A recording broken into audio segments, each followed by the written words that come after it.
You gotta understand, the enemy's not the man, it's the mindset. Killing my people that's in a similar to COVID. No sense, how you take a life without a motive? Tired of seeing protest, dying to see progress. For the person that'll win in the end, doesn't really matter what's the color of the skin. When the bullets scatter, when they bleed from within, haven't we shed more blood than these tears? Marie, you were just talking about your experience as someone who has mixed race parents, right? And I would love for you to tell more about that story.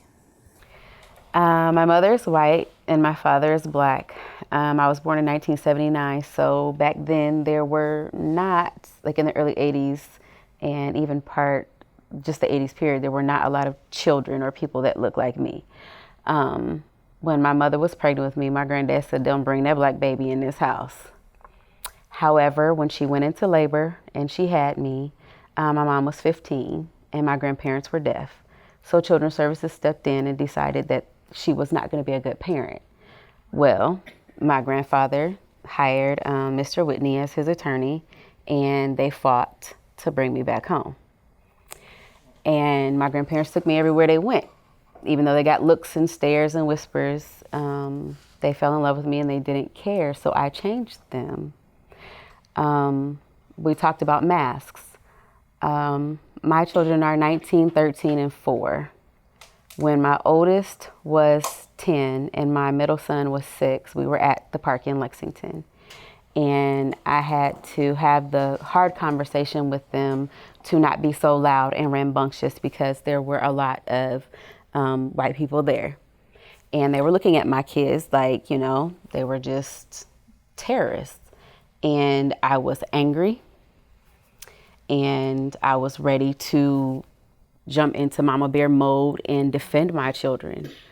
But that would have made me look like the angry black woman that they expect me to be. So I had to take my children to the side and explain to them.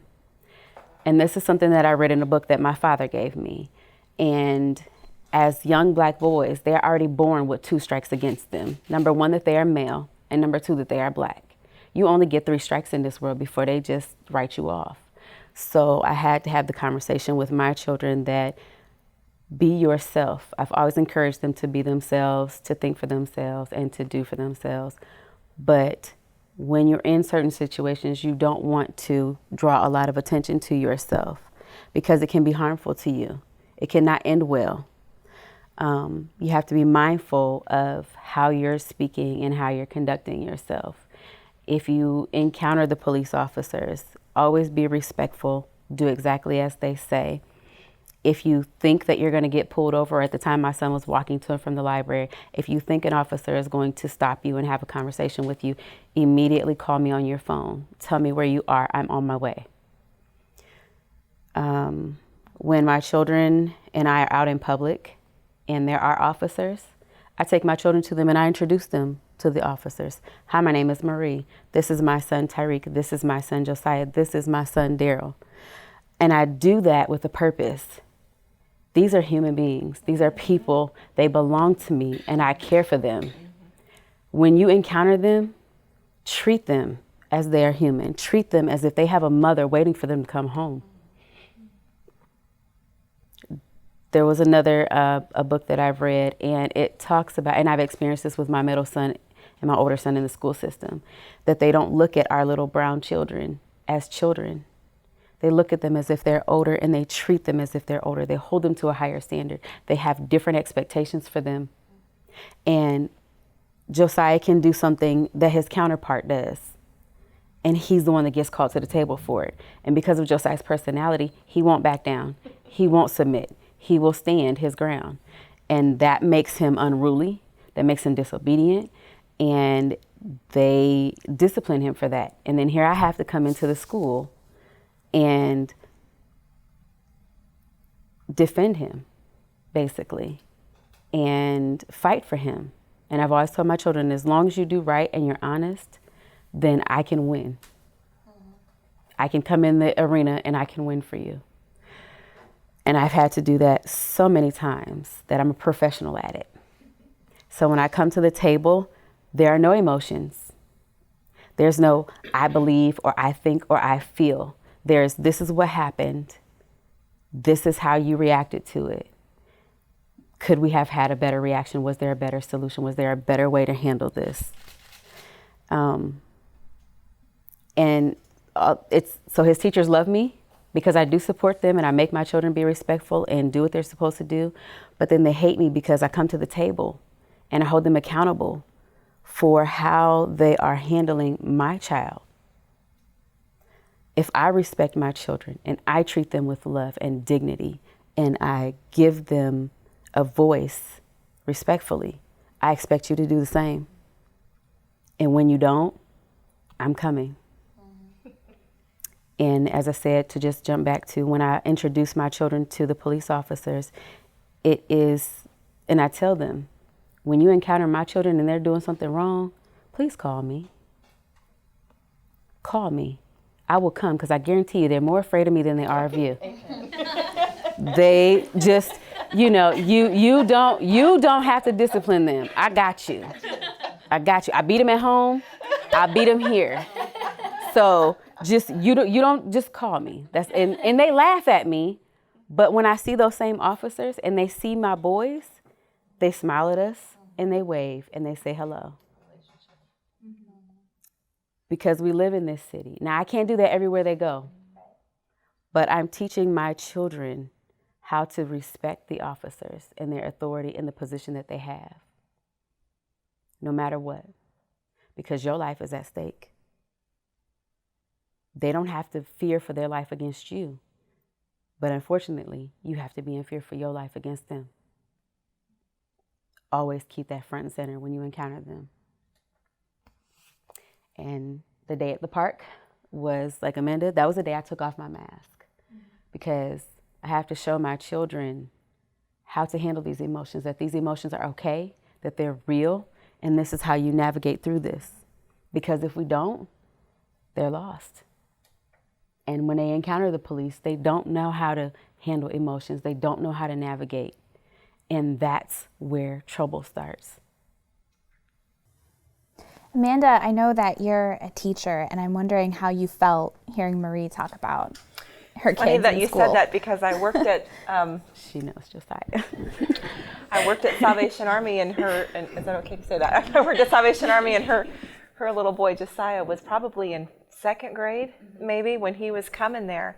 And I'm sitting here nodding because I'm going, she's straight up. I was the secretary, and I remember her telling me, I remember you switching schools and having, a conversation with the teacher about that. And she's a force to be reckoned with. I would not,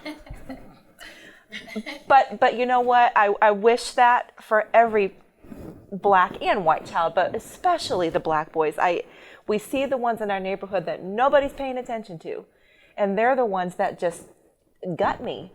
And we had them at our house today. Said, it's time for you to go home. Well, nobody's there. So who's paying attention to you? You're 10. He's like, I don't know. All right, come on. So it's just, I want to see these, and because we're in this context, I want to see that there are people that are coming around, these black children, that are saying, you have to be better. But they're pushing them in love, and they're pushing them to not become what so many people think they are, and to break out of that and say, you can do it. I'm here for you. You can do it. So as an educator, that's where my heart is in holding. I have to be real careful here. Holding my peers to that same level that they would want somebody teaching and putting forth towards their own children, you better be doing it to these children that are in front of you. You are responsible to them. You signed up for this. They didn't. You signed up for this. Act like it. So. I'm curious, to the moms in the room, what's been the scariest time of motherhood that you've experienced with your kids? Bringing them into this world and knowing their appearance might not be accepted by the world. So my fear happened at 19 when I had my son, because I already knew. And his father is a big dude. He's 6'5". He's a big black man. Carter has every potential to be that. So that was the seed then. As soon as I knew I was pregnant with a boy, it started there. The fear started there, unfortunately. Now, if I put that on him, no, he'll never know that. He'll never know that I fear for him most days than not. And I fear that I don't fear, well, I do fear. I fear that I'm not doing enough by him to raise him in a world like this, if he'll make it, because he is so sensitive, if he'll make it. So that's my biggest fear, is raising him enough to be strong enough to live in this world. That's my biggest fear for my children, to be strong enough and to bear it. I think I was like naive because I knew I had little brown babies, but I never viewed my son as like he's a black boy until recently. My most like frightening moment as a mom of biracial children would probably be just recently them watching these videos. Our daughter had watched it at her grandma's and came downstairs one night sobbing. I thought the worst. I thought she had done something like silly. Like when I realized she wasn't physically hurt, I thought, oh my gosh, like did she send a picture? Like I was scared. I was like, what? Because it was that type of crying. And then when she sat down and she was just like, Mom, like why is it like this? What if this happens to my dad, or what if this happens to my brother? And the scariest thing for me was that I didn't know what to say to her. Like I couldn't say, don't worry, no, it won't happen. I couldn't say that. And now my son's 14, and he's starting to go places without me, and that's when the fear sets in. I dropped him off at the pool. We just got a membership to the pool. And in my head, I'm thinking, don't be too crazy. Like, don't go there with your friends, and don't not listen, and don't splash people. Silly things that I shouldn't have to tell my son. That what's funny is my parents never told me. My parents probably never worried about those things with me, that I was going to go somewhere and that people were going to like single me out. But I worry about that with him. Like I have to say, don't be so loud, don't be, and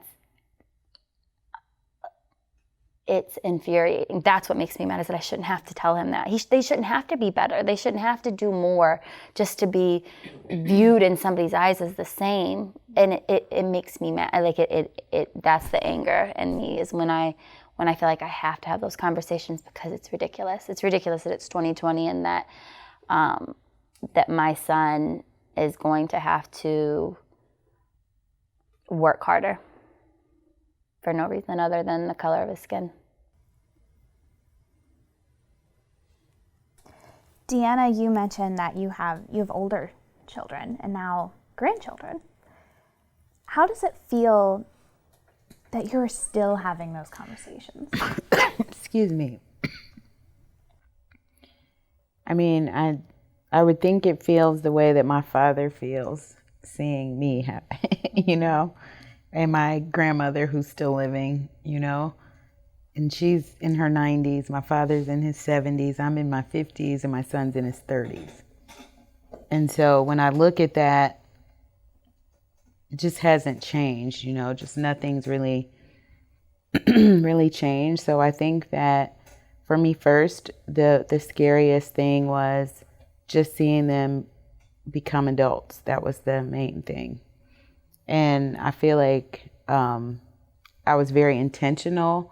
Like we as a family knew what kind of odds you're up against. And so, and now it is watching my own sons who, they're still your kids, like they're in their 30s or 20s, they're still your kids. And then watching them have to try to man up for their kids in a situation where how, they're your kid. You already know how equipped they are, So I think that's been scary for me. I mean, I called my oldest son and like, how are you doing with this? Like, you're leading a family. He's got a wife and 4 kids. And so, you know, you're still my baby. Like, how are you doing through this? And I think that it's been a lot of conversation about, you know, not being able to assure your children of something, to not be able to have the certainty of saying you're going to be safe, you know. So it's a scary thing. It's a very, very, very scary thing. And I think the most scary thing is that it's every time they leave the house, it's a card with a rattle or a tire that says, you know, a low tire pressure thing. And like, I'll be hysterical, like, get your freaking car fixed, you know, because you could be on the side of the road and just, you know, there's some trouble you can avoid, and just constant, you know, like I started taking high blood pressure meds when I was in my 30s. And I remember what was going on at that time. And it was just worrying. My kids were getting older. They were going to be heading into teen years. And I just remember it was heightened anxiety. Every time I'm not looking directly at one, you know, you're thinking there. And I have a daughter as well, I should say that.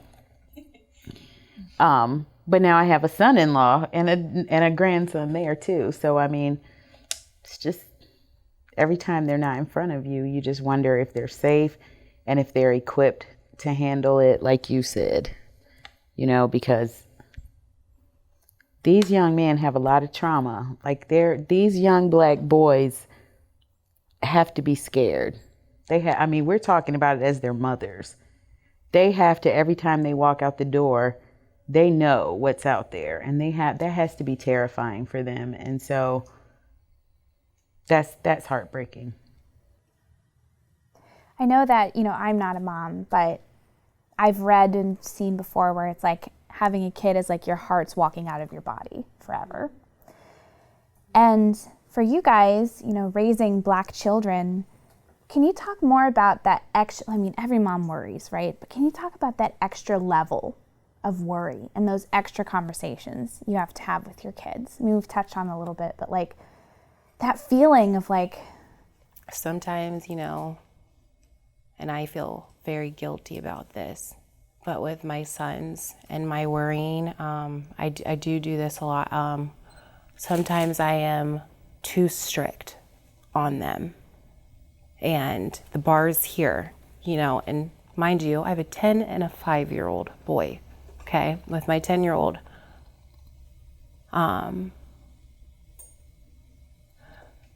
very strict on him because I know what the world perceives him as. So with grades, with how he carries himself, with how he talks, I'm almost programming him, and sometimes I don't allow for him to be himself because I have that fear. Listen, boy, somebody's gonna think that you're stupid or you're ignorant or you're one of them Black kids, unruly kids, so you will not act that way. You will not be that way. So it's hard for me to find balance with my children because I know how the world is. So that's been what I've been navigating as of lately is like, Katie, they're kids. These are kids. Not putting a color on it or anything. These are kids. But at the same time, though, there's that close reality to where your number one job is to get them ready for this world. So it's the balance in that. Finding the balance in that. Sister, let me give you some encouragement. Just love them. Love them. Tell them that you accept them for who they are. Build them up. Pray over them and make them strong in mind and in heart. Make them believe in themselves. That's all you can do. That really is all you can do. Because when they leave your womb, they're ours, but their world will take them. The world will take them, will chew them up, and will spit them out. So let him be himself. Teach him that he is beautiful and that he is strong, that he has a purpose. And teach him to be an employer and not an employee. Teach him to find what his passion is and to create a livelihood for himself so he doesn't have to be under nobody. That's all you can do is really honestly just pray and fill them with so much love that when they walk out the door, hate can't touch them. Let him be himself. Because if you don't, the world will tell him who he is. And you don't want that. Because the world don't see him as a human, as a person. They don't see him as valuable. You have to do that. What's something you want to tell the world about your kids so they don't see everything that you just said? Oh, God. Tears will flow on that one. Well, Lord have mercy. Don't get me started. Let's not personalize that much now. Here's the thing. I'm not going to tell the world anything because my children will be who they are and they will show them who they are. They are strong enough. I have filled them with so much love and so much prayer and so much personal acceptance that as long as they're respectful of me, of themselves, and of others, be who you are. You don't have to draw a lot of attention to yourself. You don't have to be loud. You don't have to be hard. It's okay to feel. Not everything. I've had to teach my middle son that not everything was a crying moment. But it's okay to cry. It's okay to ask for help. It's okay to look at your neighbor, at your brother, at your sister and say, are you okay? Can I be here for you? And to look at them and say, I'm not okay. Can you be here for me? That's so hard. My oldest sons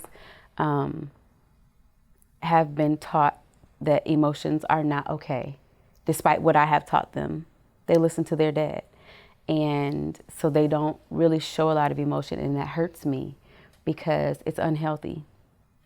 And that, along with what the world will heap on them, gives them the PTSD, gives them this thing about how they have to be so hard and so strong all the time and how they have to be a man. And no matter how much I counteract that with, you're still a man. And it takes great strength to recognize what you're feeling, to acknowledge it, and to address it. That's where true strength is. It's not in hiding it. It's not in burying it.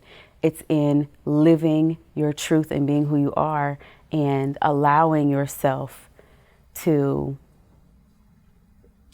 get help if you need it, or to even just take time away from everything and go by yourself and do some self-love, some self-healing. You don't always have to invite other people in, but it's necessary. It's so necessary for a healthy life, healthy mind, healthy relationships. It's a vulnerability that our boys need to know is okay, especially our boys need to know that it's okay. I think that for me, like what I pray the world sees when they see my son and my daughter, but I guess I do worry more for my son, obviously, with everything going on, but that he is so tender, that he is so, like, he's so sweet, and that they don't have to be afraid of him, and that he is argumentative, but it's because he's so passionate. It drives me crazy sometimes because he's 14 and I want to strangle him, but he's so smart. Yeah, he's so smart, and that he is good, and I shouldn't have to say that. Do you know what I mean? Like, that's, I think, what makes me so mad, is that I shouldn't have to, like, give a disclaimer for my son, for somebody to see him and for him to be good. My parents didn't have to do that for me. Like, why do I have to wish that? Why is that not natural? Like, why do they not look at him and all little brown boys and think that they're good, you know, that he has a family who loves him, that he has a mother who loves him, that he's going to do great things, and that he's not a threat? I'm going to pass that question over to my sister. She can talk about it from being an aunt, because she's their aunt and they love her and she's very close to them. So yeah, I have how many nephews do I have? 5 total. Is it 5? So she has 3 of them, and then I have 2 others. But what I love, I was just with 2 of her boys in South Carolina, and what I would say to the world about specifically those 2 is to see them interact with the kids is they're so harmless, and there's this deep love that's so rooted in them. There's a respect, there's a nurturing, there's skill, there's talent, there's beauty, and there's strength, and there's softness, and it comes out of all of them. I just know I was just with those 2.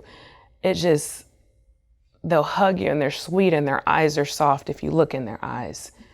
And to think of anybody ever like attempting to hurt them.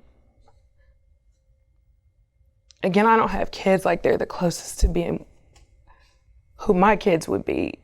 And like I lived with my sister, and so I mean they got on my nerves when they were young, and but just to watch them grow up, and they literally would not hurt anybody.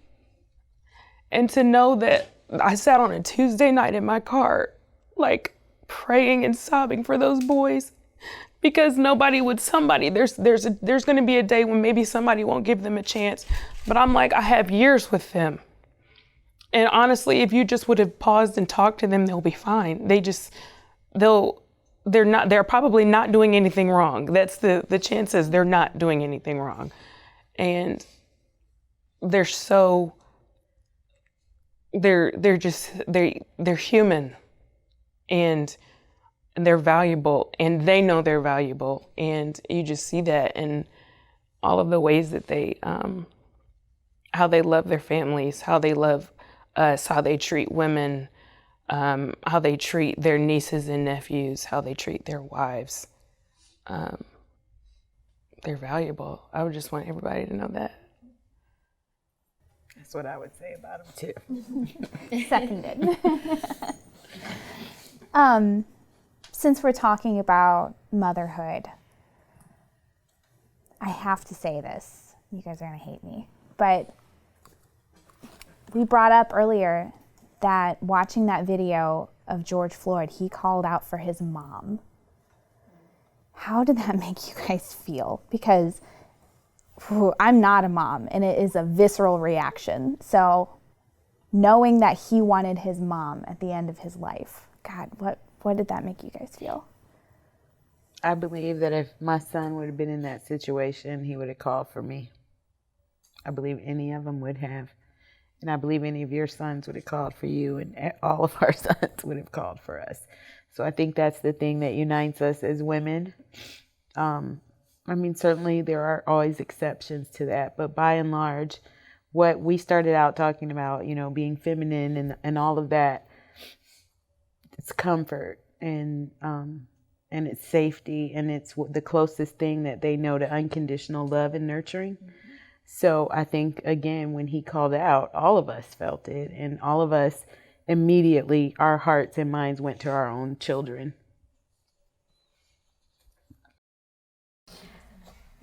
Initially, I felt enraged. As I said, I could not watch the video. However, it also made me feel empowered, because this is the person that I've been in my neighborhood to the children. As like Amanda said, they come to my home, they can eat, they can find safe haven. We need more people like that. We don't have grandmama, we don't have big mama, we don't have aunties, we don't have the women in the neighborhood who take on the position of being the nurturers for those children who don't have anyone watching them. So that is my call to the world.